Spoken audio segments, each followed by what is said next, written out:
Aloha, I'm Lyla Berg. Mahalo for tuning in to Island Focus. We're here at the USS Bowfin to converse about the historical context of the United States military bases in Hawaii. Thank you for joining us on Island Focus.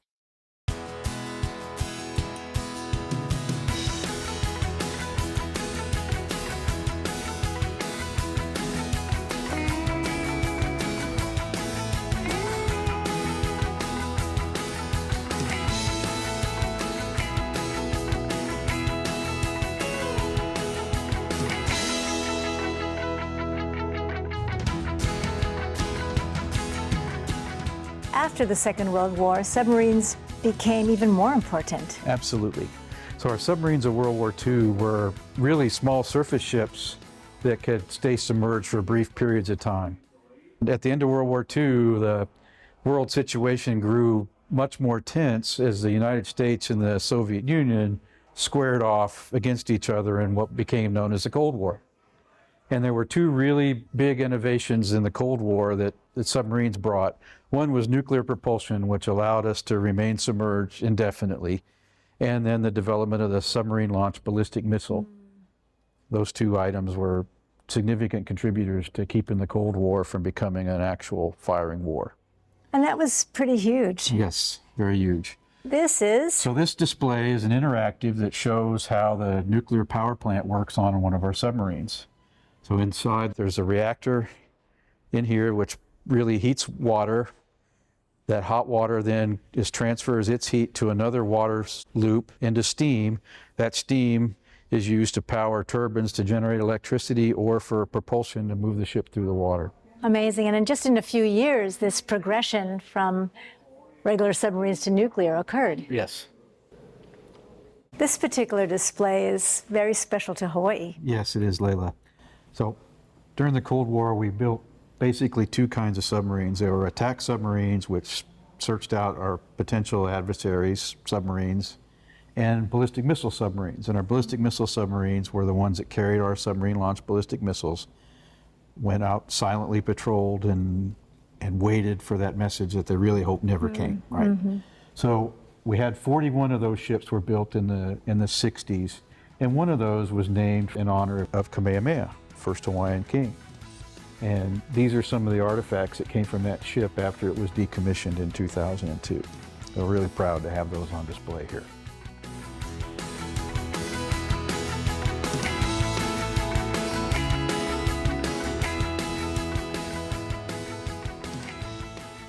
So good of you, David, to take some time out of your day. The Arizona Memorial is very special to you. Please help us understand what your role is and what are some of the stories we need to be remembering? So I am the Chief of Interpretation, basically in charge of visitor operations, welcoming, greeting the guests, helping them to know how they can explore, also providing programs for them, telling the stories, engaging with the community, education programs, volunteer efforts, and really helping to expand how we can make sure we are telling the story as effectively as possible and including as much as possible in that story. As I understand what you're saying, it's not just the story of the Arizona, it's the story of the area, it's the story, the history of this place.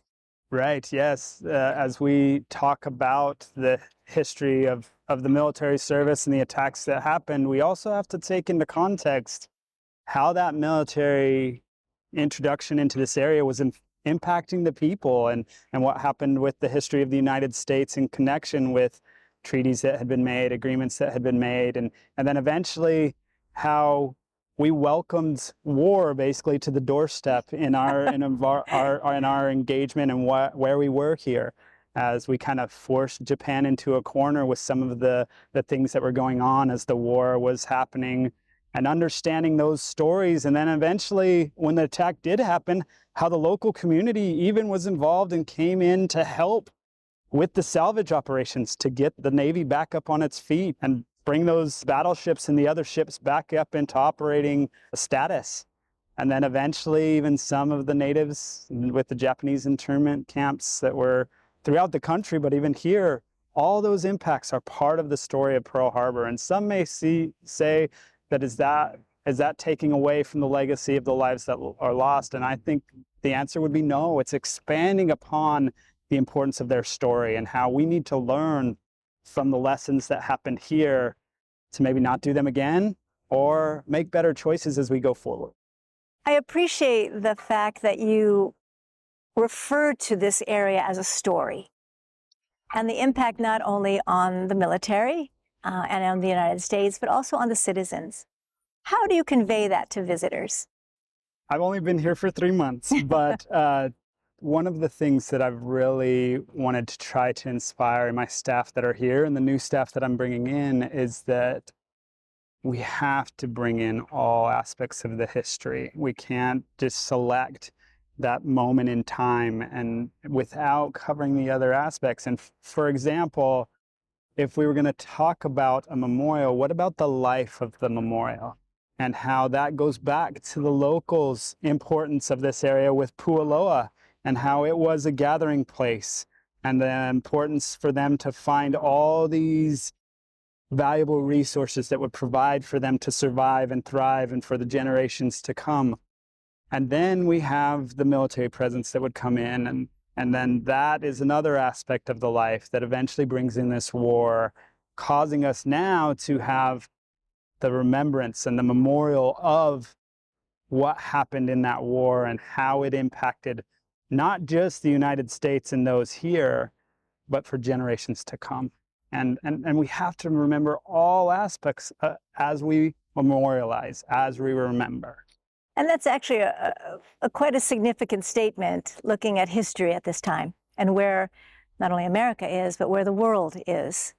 Yeah, my last site that I worked at before here had very difficult aspects of the story in Little Rock, Arkansas, telling the story of desegregation of education and the Little Rock Nine and those brave 9 teenagers that were basically put on the front lines of trying to make change in a country and society and places where that change wasn't wanted to be made. And we're still trying to face the impacts of overcoming some of the things that need to be changed still today. And so same today with my staff here at Pearl Harbor, we're telling a difficult story of the trauma and terrors of war and the loss of life and the impacts that would come from that. If we minimize what tied into that story, we minimize the memory and the remembrance of those that lost and the lessons that were learned. Some parting words for the audience in terms of stories, memorials, peace. Yes, as we prepare for the 80th anniversary and we talk with some of the survivors for maybe the last time, one of the things that we would do to honor theirs is they suffered the war. They suffered through the decisions that had to be made, hoping for peace and seeking to try to make the steps to do better, to be better, to see others not as our enemy, not as someone that wants something different, so we need to push them aside, but somebody that also has needs that we need to try to respect and embrace. And I think that's something we can strive to honor going forward. And there are many little wars going on internally and interpersonally. So thank you so much for your time and for reminding us that we have personal leadership in creating peace as well. Right. Thank you, David. Thank you.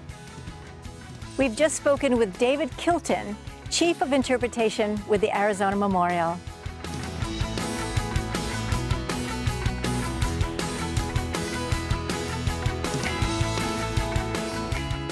This timeline is very helpful to understand what happened when, as well as some of the significant international events. Right, and we put a lot of effort into this timeline.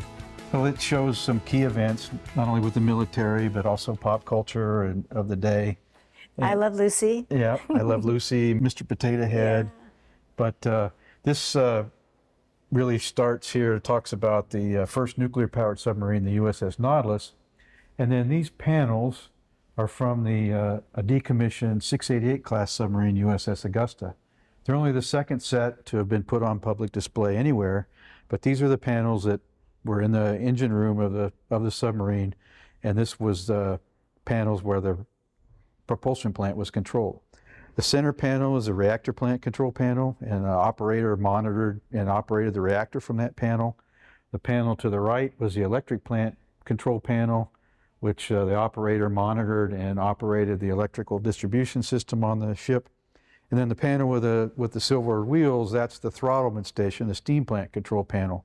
So he monitored the steam plant, and then he actually executed the orders from speed of the ship, all with those wheels. And the military personnel had to be trained before they got onto the submarine. Absolutely. All of the nuclear operators on the submarine have received over a year of training before they get to the ship and have been qualified. They've been through 6 months of classroom training, another 6 months at operating nuclear reactor or land-based nuclear reactor, and then they came to their ship, and then they had to go through that whole process all over again to learn their specific ship. Very impressive.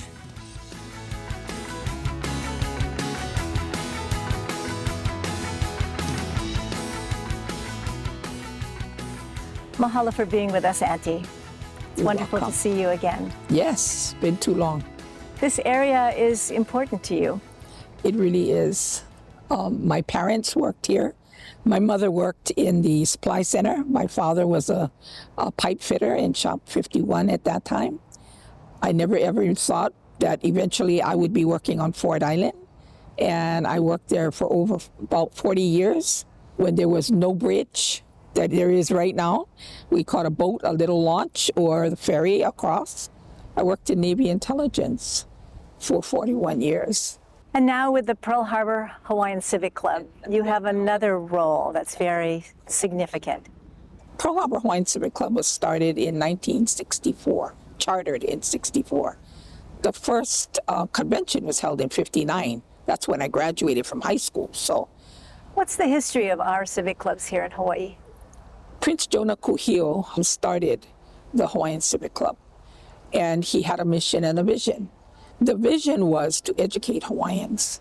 The mission was to actually do that because he thought that if we get Hawaiians educated, they will be the ones to be able to take Hawaii forward into the next century, to educate them to where they were going to make the laws and the bills of this place called Hawaii.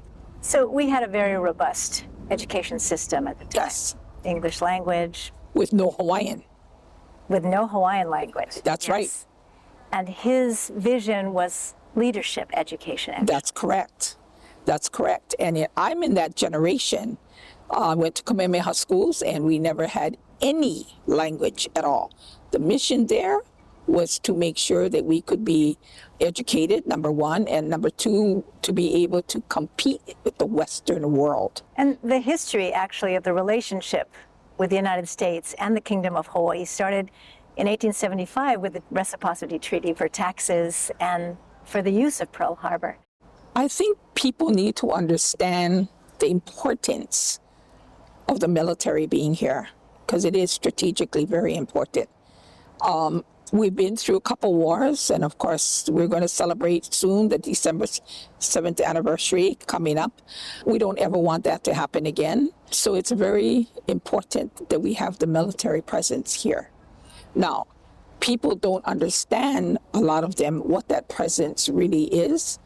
I sit on an advisory board for the Army Garrison of Native Hawaiians that come together, that talk and discuss things that the military are doing. And I always express to them, the military in Hawaii is very important, and they do a lot of awesome things, but they're the only ones that know that. And when we talk about the Civic Club wanting to encourage leadership Yes. through education of our young people, what are you finding in the new generation? Are you gaining members? We actually are gaining members. The only thing is that saddens me, because I joined when I had brown hair. You know, I was in my 20s. You know, it was important to become involved in the community because the civic clubs are a civic organization. And today, the young people are busy trying to find a life, being competitive to live in Hawaii with all our expensive, prices here. However, they lose sight of the fact of the mission and the vision of things that they belong to. They're busy lining their resumes. They need to listen to the kupuna. What is it as your last message to the viewing audience too, in terms of counsel and how we can best serve Hawaii and the civic clubs? We're mandated to have a convention once a year. And at this convention, we pass laws and bills that go to the legislature, to the council, to the Congress, to become actually those laws and bills. We have worked so hard to gain the respect out of the people and businesses in Hawaii that we have a mission and we have a vision and we have things that we need to do to continue to have Hawaii thrive with the aloha spirit. That's really, really important. We are so unique here that the generation today has got to remember that. I took a job now after being retired. Is in my vocabulary, my dictionary has no retired word in it. It's You're missing. retreaded, right? Yeah, it's missing. So I decided to go into the classroom as a kupuna. Kupuna teach children K through 6 to actually teach them their worth, teach them to like themselves, teach them about this place called Hawaii, whether they are Hawaiian or not. And to live aloha. And to live aloha, because we were finding out with the melding of all the different people that came to Hawaii to work in the plantations, by the time they got to high school, they were killing each other because they were not understanding each other, the history, how they fit in this great puzzle in Hawaii. So what I'm hearing you say as a parting counsel to us, listen to the kupuna. Listen to the kupuna. Listen to our hearts. Yeah. And live aloha. And live aloha. Thank you, Auntie, for being with us. You're welcome. You've just had the opportunity to meet Tony Lee, president of the Pearl Harbor Hawaiian Civic Club.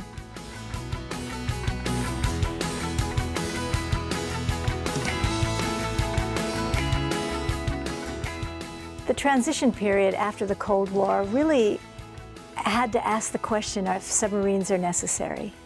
How much do we need? Do we need submarines? Do we need a lot of other things? And I think as time has carried on that submarines have adapted to today's world, and the reality of it is our nation has always been a maritime nation. And as such, we need a strong Navy. And since 1900, a vital part of that Navy is a submarine force. I think that's very important in today's very uncertain world. Well, the timeline certainly shows that it's an open-ended question. Right. This broom is pretty significant to you, though. Oh, thanks. So I was the captain of the USS Key West, which was home ported here in Hawaii from 2000 to 2003. And we were deployed in 2001, and we were underway in the Indian Ocean on 9/11. We were the first ship off the coast of Pakistan after the attack on our country. And this broom was given to me by my crew after I got relieved in July of 2003. We made 2 deployments, that one in 2001, another one in 2003. We were there for the start of the Iraq War. Well, they must have felt very fond of you Yeah. because it was a clean sweep. Yes.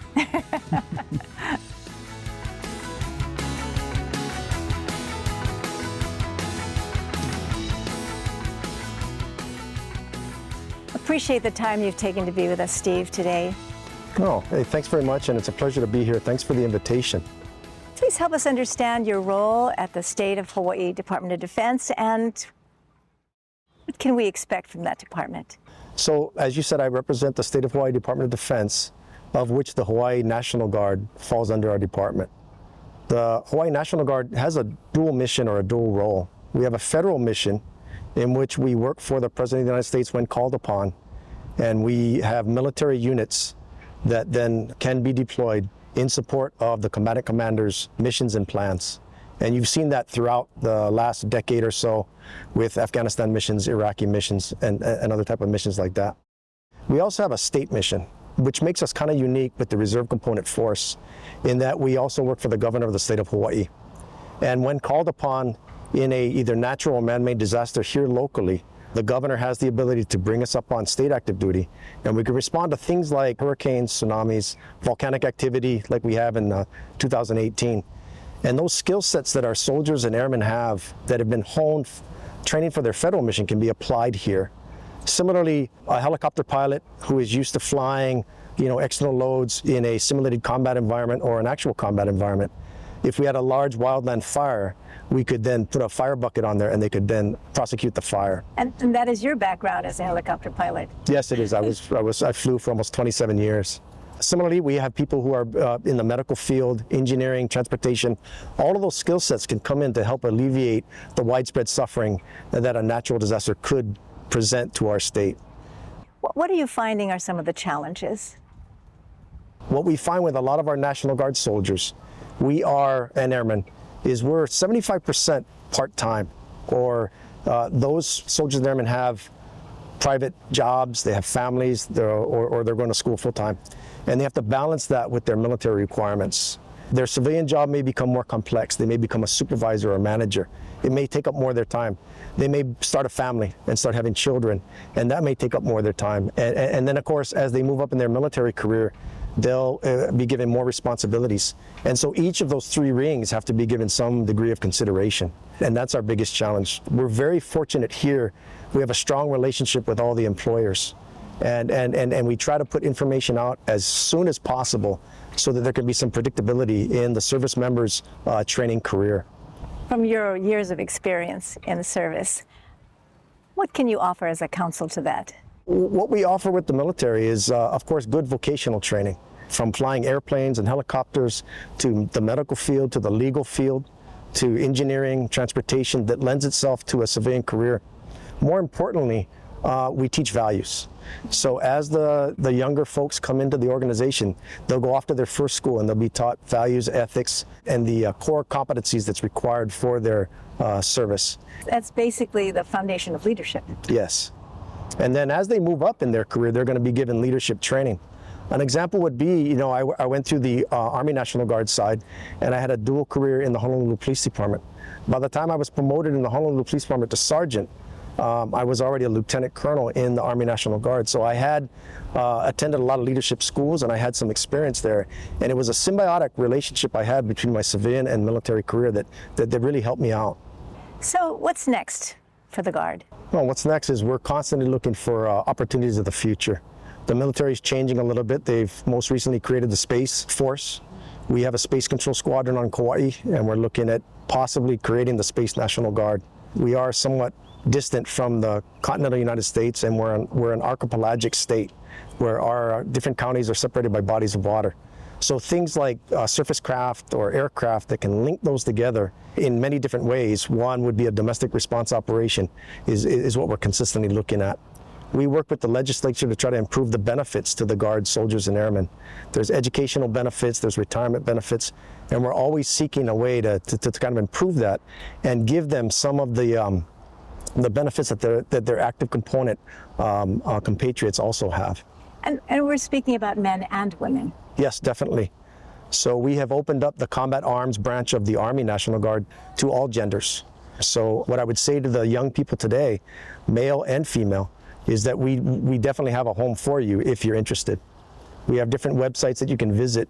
They're interactive. They'll answer most of your questions. If you provide your contact information, a local recruiter, much like yourself, maybe graduated from the same high school you did, will then contact you, answer the rest of your questions that you or your family might have.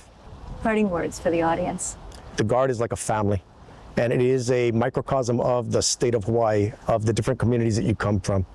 The people that you would be working with if you were to come down and visit some of our units looks just like your high school graduating class. It's a similar makeup, and we're an active component of working with the Emergency Management Agency, the Governor's Office, to ensure that we have a response capability in the case of the unthinkable that might happen, which would be, a devastating hurricane or some other type of man-made or natural event.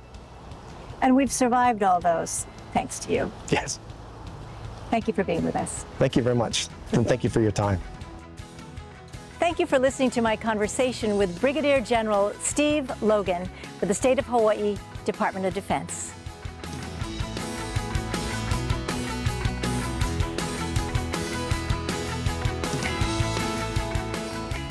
So this particular part of the exhibit really reminds us how many people were involved in our quest for freedom. Yeah, freedom has never been free. In this area, we talk about some of the sacrifices that our submarine sailors have made. So very little known, but the first submarine that the United States lost was a USS F-4. It was sunk off of Honolulu Harbor in 1915. This was even before Pearl Harbor was open, and there wasn't a sand island either. So they just had got underway from Honolulu Harbor. They had a casualty on board, and they sank in about 300 feet of water. So they weren't very far offshore. The submarine was salvaged, and 17 of the 21 men were buried in a grave together in Arlington National Cemetery.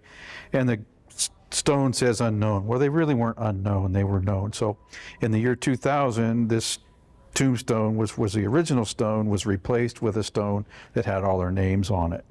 And this stone then was loaned to us so we could put it on display here. How important it is to remember that Absolutely. actual people who had families, right? And Right. who were also located in Hawaii were part of this history. Absolutely. And then the other part of this exhibit here is there's a memorial wall which is made up of the pictures of 4,000 men who've lost their lives serving in our submarine force.